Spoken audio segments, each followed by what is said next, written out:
Halo anak-anak, selamat bertemu kembali di dalam pembelajaran informatika. Saya percaya hari ini kalian sehat, kalian tetap semangat, kalian tetap memiliki kemampuan yang hebat di dalam menyelesaikan setiap persoalan, setiap hal yang kalian hadapi pada hari ini dan hari-hari yang ke depan. Saya percaya bahwa kalian hari ini kondisinya hebat karena diberi kemampuan yang lebih.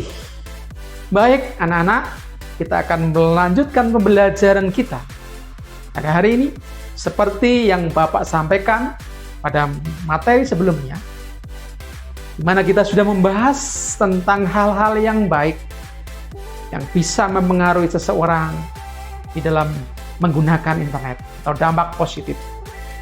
Dan hari ini kita akan belajar tentang dampak negatif dari internet. Kalian siap belajar hari ini? Syukur ya. Mari kita akan lihat satu persatu. Banyak sekali dampak negatif dari internet. Kalian bisa browsing. Tetapi Bapak akan sampaikan hanya 6 saja. Mungkin kalian nanti akan mencari tahu yang lainnya. Ya, kita akan kupas satu persatu. Dari ke-6 dampak internet itu, dari ke-6 dampak negatif internet itu, yang pertama adalah kecanduan akan internet. Apa dan bagaimana kecanduan itu? Apakah mungkin kalian bertanya-tanya, apakah saya ini termasuk orang yang kecanduan? Kemudian yang kedua adalah dampak negatifnya adalah perjudian. Yang ketiga adalah pornografi. Yang keempat adalah pencurian data pribadi. Yang kelima adalah bullying. Dan yang keenam adalah mengabaikan orang sekitar. Kita akan bahas satu persatu dampak negatif dari internet. Yang pertama adalah kecanduan internet.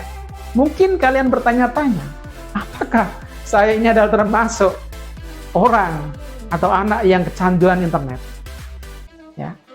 Anak-anakku sekalian, penggunaan internet yang tidak bijak seperti terlalu sering membuka jejaring sosial, melakukan browsing ataupun surfing di dunia maya dapat menimbulkan kecanduan ternyata. Memang benar anak-anak bahwa dengan berkomunikasi melalui dunia maya kita dapat menghapus jarak sehingga bisa berkomunikasi dengan sesama pengguna internet yang berada di lokasi yang jauh sekalipun.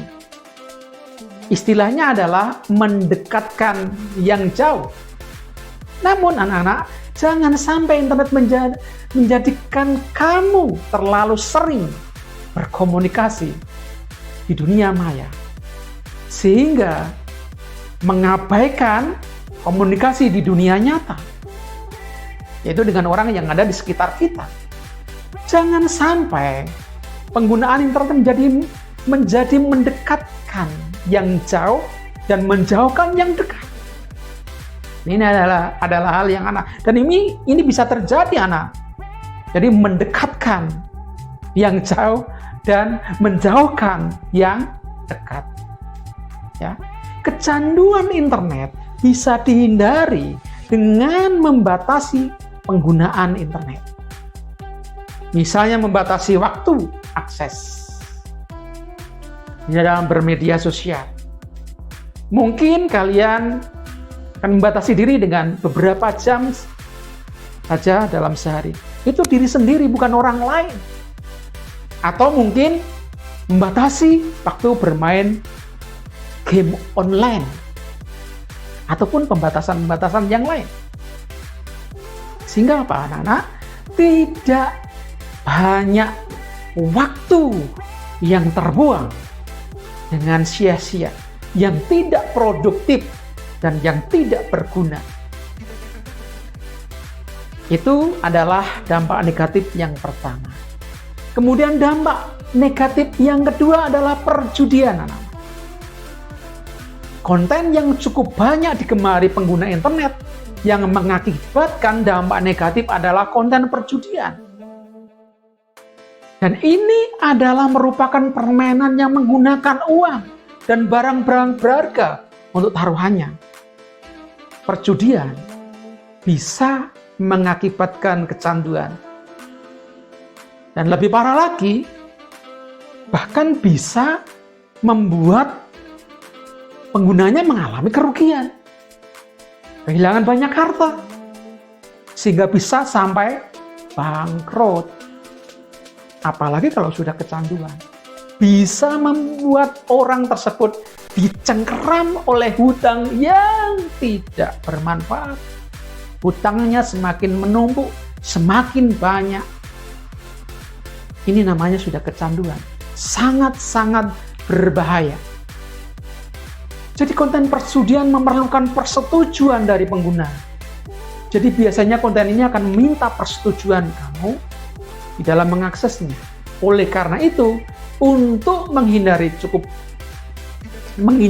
cukup dengan tidak pernah menyetujui tawaran dari konten perjudian tersebut. Jadi kita tidak perlu mengiyakan. Ya. Kalau biasanya di situ ada klik yes, ya, kita menghindari itu. Ya. Kemudian yang ketiga adalah juga yang sangat berbahaya bagi anak-anak remaja khususnya adalah pornografi.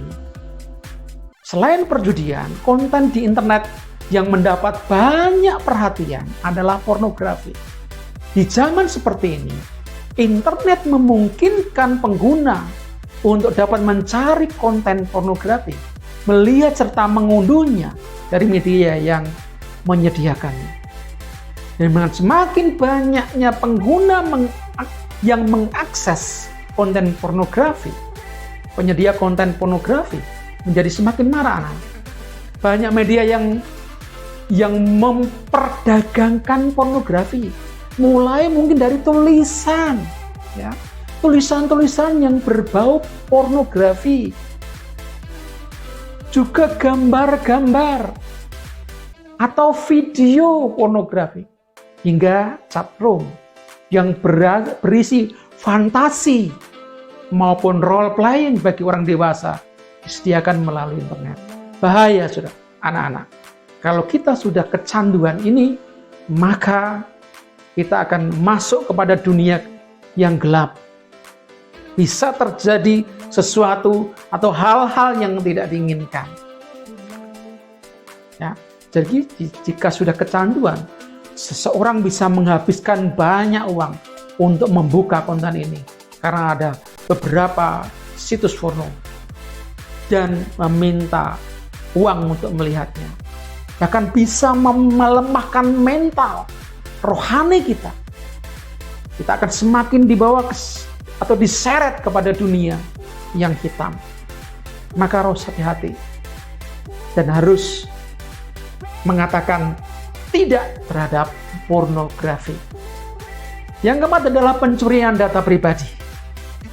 Jika kamu membuka media sosial termasuk Facebook, ada banyak penjahat yang bertujuan untuk menggandakan atau memalsukan akun seseorang. Yang paling marak terjadi adalah pemalsuan akun selebritas dan tokoh-tokoh publik. Penggandaan data ini bisa saja merugikan pemilik akun aslinya. Jika pembuat akun palsu menggunakan akun duplikat tersebut untuk melancarkan penipuan, ya, untuk melancarkan penipuan. Jadi mengatasnamakan seseorang, orang mencari keuntungan untuk keuntungan pribadinya. Sebaliknya, ya, kalau kita sudah terbobol data kita bisa data-data kita bisa disalahgunakan oleh orang lain. Dan sebaiknya kita harus membatasi privasi data yang kita miliki di dalam media sosial. Harus kita batasi, ya. Jangan kita florkan secara vulgar. Kemudian yang kelima adalah bullying. Bullying, ya. Bullying bukan hanya dapat dilakukan seseorang di dunia nyata, seperti di sekolah maupun lingkungan yang ada di sekitar kita. Ya. Hal ini sangat traumatis, trauma untuk anak. Namun bullying juga dapat dilakukan melalui dunia maya, anak-anak. Misalnya dengan memberikan komentar yang negatif secara massal dan terus-menerus pada postingan korban bullying tersebut. Meskipun dilakukan di dunia maya, komentar negatif ya tetap akan sangat mempengaruhi apa? Mental dari penerimanya. Dan ini juga sangat berbahaya. Akan menghambat pertumbuhan seseorang. Itu adalah bullying.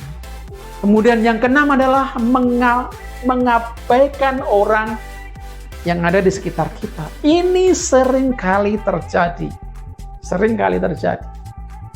Ketika orang berbicara karena sedang asik main internet, maka orang tersebut dihiraukan begitu saja. Jadi segala apapun yang berlebih itu bisa menciptakan dampak yang buruk, termasuk penggunaan internet. Ketika kamu menggunakan internet terlalu lama, secara tidak sadar, kamu bisa mengabaikan keluarga, mengabaikan orang yang terdekat kamu. Misalnya ketika kamu sedang menghabiskan waktu di internet, kamu bisa menjadi tidak peka terhadap kehidupan nyata orang-orang di sekitarnya.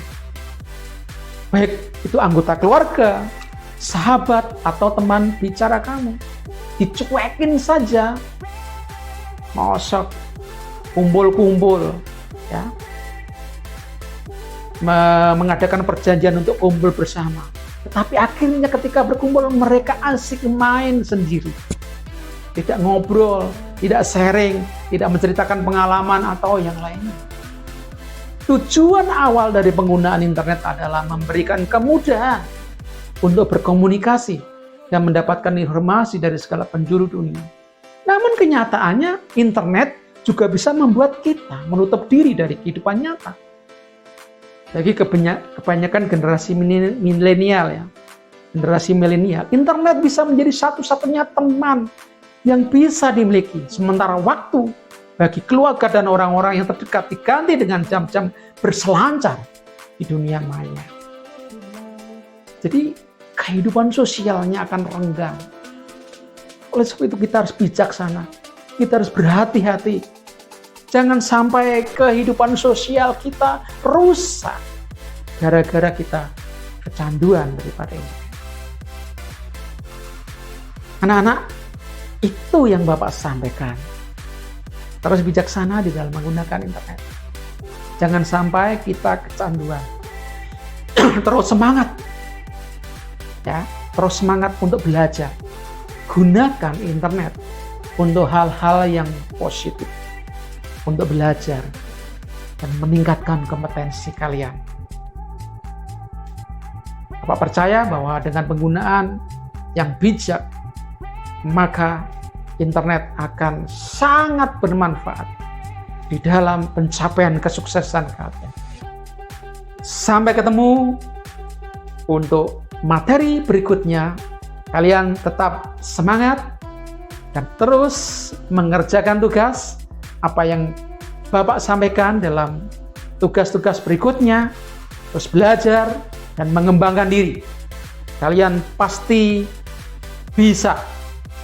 Sekian dan terima kasih.